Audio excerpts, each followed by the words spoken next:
সাধারণ মানুষের অবসর সময় কাটানোর জন্য দক্ষিণ কলকাতাতে অনেক পার্ক রয়েছে।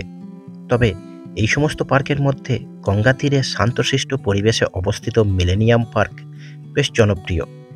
তাই আজকের এই ভিডিওটিতে আমি তোমাদের সাথে শেয়ার করব এই মিলেনিয়াম পার্কের যাবতীয় তথ্য, অর্থাৎ এই পার্ক কখন খোলা হয়, প্রবেশ মূল্য কত, কী কী রয়েছে এই পার্কের মধ্যে, সমস্ত কিছু। তাই ভিডিওটি সম্পূর্ণ দেখতে থাকো। প্রথমেই বলি এখানে কিভাবে আসা যায়। এই মিলেনিয়াম পার্কে আসার জন্য সবথেকে ভালো রাস্তা হলো ট্রেন পথ। দমদম থেকে মাঝেরহাটগামী অথবা মাঝেরহাট থেকে দমদমগামী ট্রেন ধরে বিবাদীবাগ স্টেশনে নামলে পার্কে চলে আসা যায়, কারণ মিলেনিয়াম পার্ক রয়েছে বিবাদীবাগ স্টেশনের একদম পাশে। এছাড়াও শিয়ালদহ এবং হাওড়া স্টেশন থেকে বাসে করে চলে আসা যায় এখানে। পার্কে প্রবেশ করার দুটি গেট রয়েছে, তবে আমি প্রবেশ করেছি বিবাদীবাগ স্টেশনের অপর দিকে যে গেট রয়েছে সেখান থেকে। আর প্রবেশ করা মাত্রই দেখতে পেলাম যে পার্কের মধ্যে রয়েছে বেশ কিছু রাইডিং অ্যাক্টিভিটি।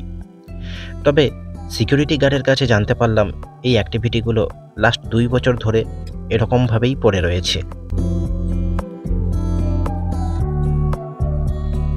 একটু সামনে এগিয়ে যেতেই পৌঁছে গেলাম নদীর তীরবর্তী পার্কে, যেখানে একাধিক বসার জায়গা রয়েছে এবং অনেক মানুষজন ঘুরতে এসেছেন।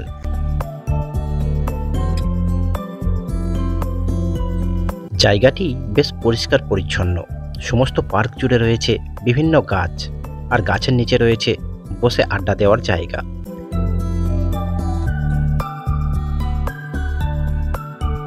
সপ্তাহে প্রতিদিনই সকাল 10টা থেকে রাত্রি 8টা পর্যন্ত পার্কটি খোলা থাকে এবং আগে প্রবেশ মূল্য দিতে হলেও বর্তমানে কিন্তু এখানে কোনো রকম প্রবেশ মূল্য নেই। তাই তোমরা যদি তোমাদের অবসর সময় কাটাতে চাও তাহলে চলে আসতে পারো এই পার্কে। ভিডিওটি এখানেই শেষ করছি।